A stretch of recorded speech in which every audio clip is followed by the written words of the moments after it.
here in our midst today. There he is back there. Thank you. Thank you. He's our Summit County Council. We also have Zach Milkovich, our state representative over here. So thank you for coming.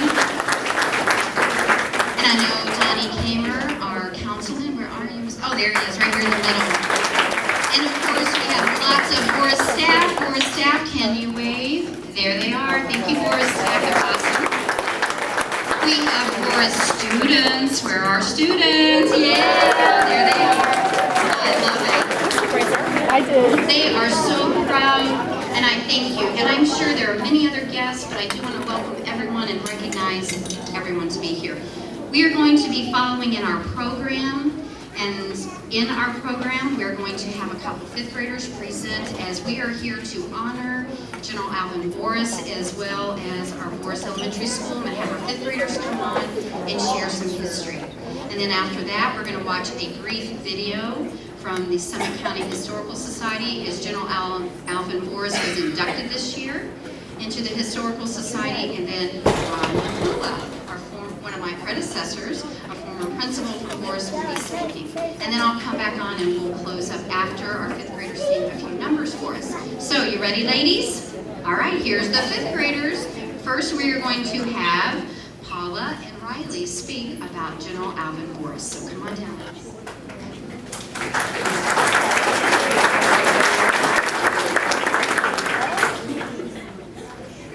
Alvin C. Voris was born April 27, 1827, and passed away July 28, 1904. In his short 77 years, he accomplished more than many people.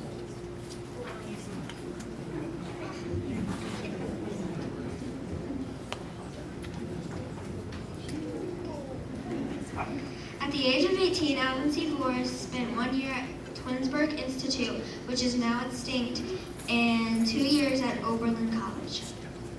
He became clerk in the county records office, and in 1852 he was appointed deputy clerk of the probate court.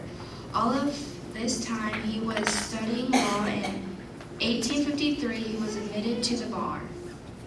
His great energy and his thorough preparation of his law cases gave him immediate recognition with the best lawyers in the state. He also married Lydia Allen during his time, and they went on to have 3 children. When the Civil War started, Alvin C. Voris felt it was his patriotic duty to enlist in the 29th Ohio Volunteer Infantry. After some months of training, he became a colonel and led the 67th Regiment from the West Virginia through Virginia and South Carolina. In his assault in Fort Wagner, he was severely wounded, but within 60 days he was back in the trenches of Charlestown, South Carolina. In 1865, at only 38, he was elevated to the rank of Major General. People spoke of Alvin C. Voris as showing kindness, consideration, good judgment, intelligence, and efficiency during his time serving the country. After 4 years and 2 months serving his country, he returned to Akron to work in his chosen profession. In 1873, he was elected a delegate to the Constitutional Convention and was known as one of the most influential members. Alvin C. Voris was a firm believer in the public school system and equality for all people. Alvin C. Voris always would lend a hand to young lawyers. Alvin C. Voris also had a great sense of humor, according to his family. General Alvin C. Voris wanted all girls and boys to learn the valuable lessons of patriotism, fidelity, truth, and honor.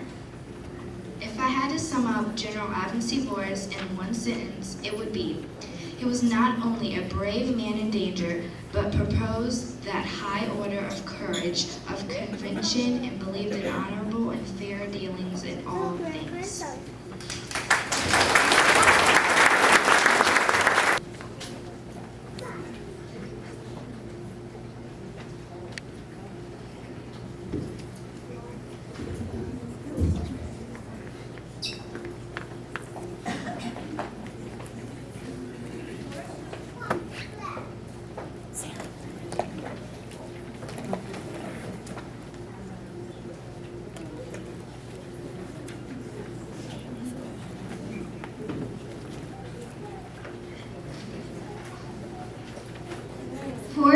Elementary School opened February 2nd, 1931.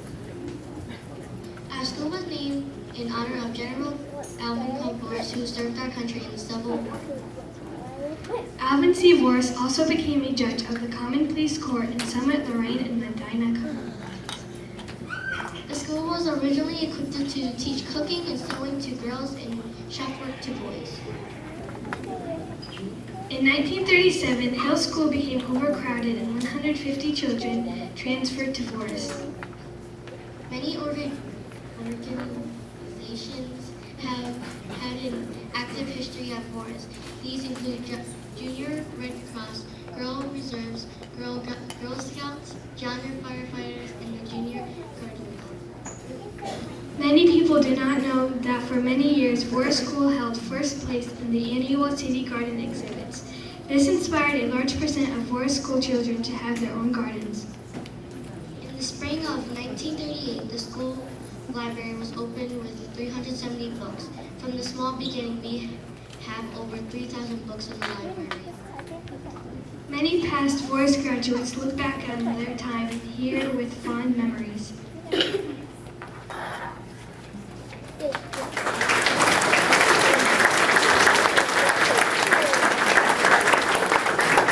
Thank you. At this time, we are going to bring the screen down, so we're going to disappear on stage.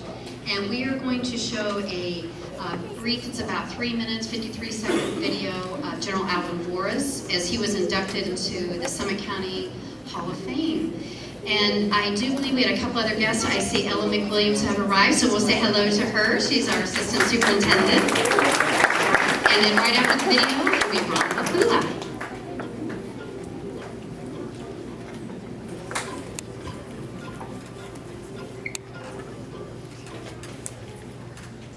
In April 1861, after South Carolina troops fired on the U.S. Fort Sumter, America's new president, Abraham Lincoln, asked for the Union to gather 75,000 volunteer soldiers to fight in the War of Rebellion. Akron answered the call. With a surge of patriotism, 3 companies of volunteer infantrymen were quickly formed. 34-year-old lawyer Alvin Co. Voris could easily have deferred military duty, since he'd been elected to the Ohio legislature to serve the people of Akron. But he was passionate about the evils of slavery, to the extent that he had even harbored an African slave in his own home against the hate of fugitive slave law. He had been the first and only legislator to invite a black man to sit with him on the floor of the Ohio General Assembly. With a commission from the governor as a second lieutenant, he recruited troops in Summit County, and within a year was a lieutenant colonel commanding a regiment sent to fight Stonewall Jackson at Winchester, Virginia. One of the few times that the legendary Confederate general retreated from battle. As he led his army through the South, Voris saw firsthand what confirmed his beliefs, the evil of the peculiar institution and the cruelty of slave owners. In 1863, at Fort Wagner, South Carolina, he was seriously wounded and forced to return home for 2 months to recover from being shot. Despite the nursing he received from Clara Barton herself, he would suffer a decade of agonizing pain. Not until 1873 was the 1-ounce lead bullet fragment extracted from his bladder, the remnants of a Confederate bullet that had split in two when it struck his sword belt. For his bravery in combat, he won a battlefield promotion to Major General. Near the war's end, he would lead a brigade of 3,000 African-American soldiers in battle. Following the Confederate surrender at Appomattox, General Voris helped secure the peace in Virginia and undertake reconstruction, guaranteeing rights of freed slaves and winning praise from local residents for his kindness and consideration. His passion for human rights included women's rights. It continued after his return to Akron. He had the chance to expand the rights of married women, provide funding to the mentally ill, and he used his legal skills to help veterans and assist African Americans who were moving north. He was a member of the Akron School Board. Today, Akron's Voris Community Learning Center in Firestone Park recalls his name and secures his memory. He was a trustee of City Hospital. He helped found the county infirmary. As a trustee of Polkton College for 25 years, he promoted the hiring of women to the faculty. He headed the drive to build the Glendale Civil War Memorial Chapel, and he was on the first Cemetery Board of Trustees. Today, a monument marks the grave of this citizen soldier, a man of courage, a man of vision, a humanitarian who helped create Akron itself and left a legacy of national importance.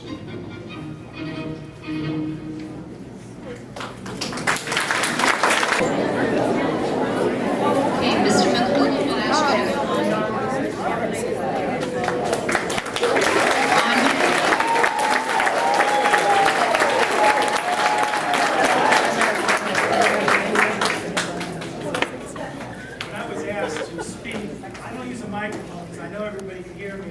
Yeah, right. Because I've stood on the stage for many years. One of the things that I love to do with these students, this family is here. If they ask me to speak, I'm going to speak from the heart. I don't have a speech. I'm just going to let it go. Because to me, the heart has three aspects: love, family, and friendship. That would describe Voris. When I came here as a teacher, I was thrilled but shocked because there was always this impression that you never got into Voris unless someone passed away or they retired. No one left this job teaching here. So when they said you're going to Voris to teach 6th grade, I went, who died? And so I came, taught 6th grade on to Mrs. Shippey, learned a lot from her, taught 1st grade, and I left. Went to another school, taught 4 years there, and then they asked me to become an assistant principal, which I did at Margaret Park for 4 years. Great training, and then Richard Roberts said, would you like to go back to Voris? And my response was, did the principal die? It seems like I keep coming back. And I have so many memories. This is a great staff. When I got here, I inherited a staff that was student-driven, and just let them teach. Let them have your children, let them teach them, and I would do everything else. And, you know, it worked because the teachers responded. They loved being here. They loved working with your children. We had good times. I can tell you stories about my office staff that was mean, vicious, and you know, everybody thinks Mrs. Carter is so sweet. She's got a vicious streak.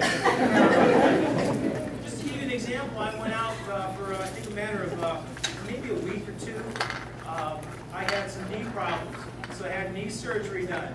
I came back my first day, my office was filled with ace bandages, rubber gloves blown up with balloons, a mannequin sitting at my desk, a skeleton, and prosthesis all over my floor. And, you know, that was good because my thought was, I don't get mad, I get even. So then Mrs. Carter happened to be out for a week, so Janine and I got together and we did some work for Mrs. Carter. It was just that type of atmosphere here. You came to work, once you got here, you did your job. But you always had to have fun at your job. If you didn't like coming here, having fun, you know, there's no way to be here.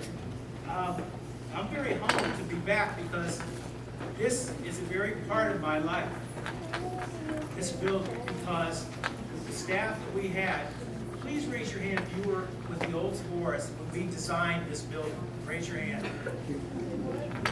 These people worked hard night after night designing. We kept saying, no, we want this, they want that. No, we want this. We kept going back and forth. This is the creation and design that we wanted. And it worked out perfectly. I think as the buildings that have been built after us, they have gone with the blueprint of what we had laid out. But this building is laid out perfectly. It was sad to see the old one go, but you know, memories, you move on. Now you're creating new memories here. And And one thing that I would like to let you know that I have a love for this building, a love for the PTA members, because without them, my job would have been a lot more difficult. I remember Mrs. Tokai, Mrs. Bish, Mrs. Miller, Mrs. Steele, those 4 women, when I got here, they kind of took me under their wing, and they kind of helped me understand what PTA is all about. And I learned a lot from them, just that PTA. The school dances, the carnivals, all the fundraisers, all the things we used to sell out here, it was fantastic, because they didn't have to do that, they wanted to do that. They wanted to give back to the community that they grew up in, that they were a part of. When I decided to retire, after 30-some odd years, it was hard. But I walked away knowing it was in good hands, and it was a good staff that was here. And when I come back into this area, I see parents, I see teachers, and it's just nice to see. They ask what's going on. Well, I have a 4-year-old grandson, the light of my life, and a 5-month-old granddaughter. My wife's retired, we're both teachers, and now we do what we want to do with our grandchildren. And also, if you do not know, my wife and I go back to India for 2 weeks every year. We work with the elites. They're the untouchables in India. And we teach those teachers how to teach English, because when we went to visit the first time, talk about a school building, their school building is a rented hut or if you think of a 1-car garage, that's their school. No materials, no seats, no desks, no blackboards, nothing. 70 kids in a little room like that. We teach those teachers how to teach English and math. It's fantastic. When they're building the school right now, it costs like, when we first started 4 years ago, it cost $7,000 to build a classroom. Now it's up to $25,000 a classroom, because they're growing. But when they ask me, the principals ask me, how much was your building when you built it? And I says, you don't want to know, because it'll blow your mind. And what we have here, I always tell the teachers back here, you have the best accommodations, the best school system, the best materials. If you could see what these teachers do with nothing, with what you have here, you are so blessed. Don't look that the other way. Use your resources, use your talents. This building is fantastic. I love to see the terracotta that's outside. Hopefully it will be placed somewhere in here, because that was one of what we wanted when we designed this building. We wanted part of the old to be a part of the new. And I'm not going to go any further because I'll get emotional, but I'd like to thank the staff for who they were and what they meant to me, all those teachers, and the students that are like the 5th graders here. They would have been the kindergarten class when I left. So it was nice to see them. And to some see former students here. It's funny, they say, Mr. McCool, you remember me? Okay, let me process 5,000 names and I'll tell you. You have one face. My face doesn't change. It's the same. I haven't changed. But it's funny because, like Justin Cook come up and said, you know who I am, Mr. McCool? I went, give me a minute. Justin Cook. It'll come to you, but when you get to our experience and age, it's hard to remember. But for those parents that were in the old building, just remember the memories you were there, and the archives. I just like to mention one thing. Mrs. Humphrey was a longtime PTA member here. She passed away a little over a year ago. She's my sister-in-law's husband's mother. And I brought back some books that she wanted Voris to have of her experience in PTA. We used to keep archives of the books. They're in the library right now. So I just wanted to mention Mrs. Humphrey because of her dedication to this building. She carried on that tradition that the PTA does right now. So Mrs. McIntosh, wherever you are, thank you very much for inviting me. Thank you.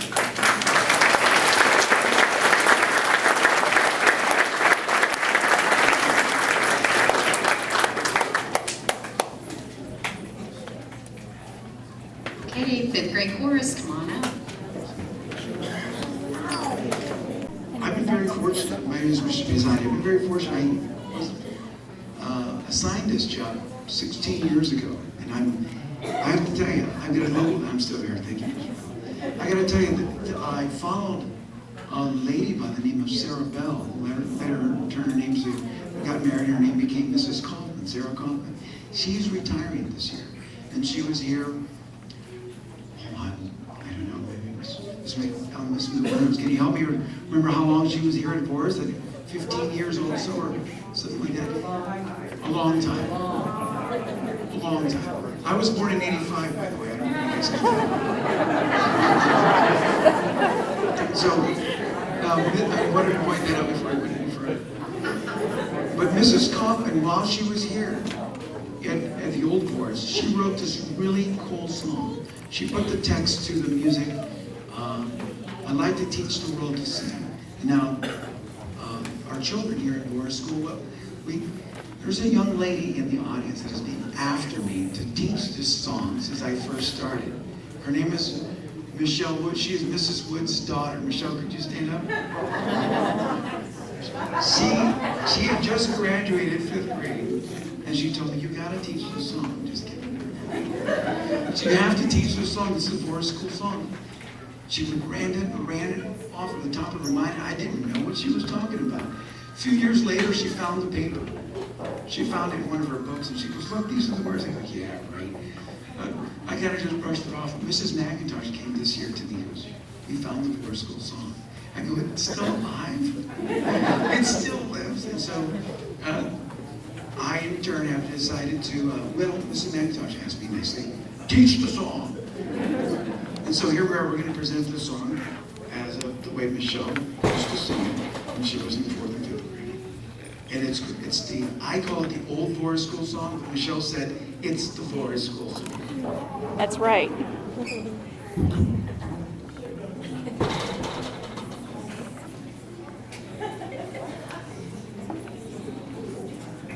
It is so new to us, I decided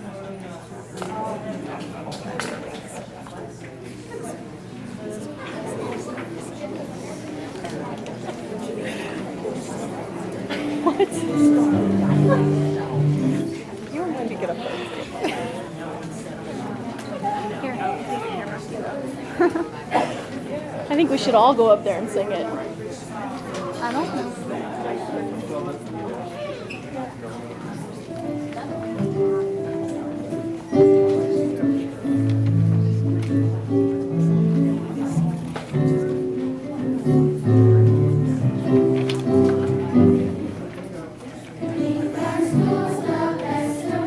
Thank you.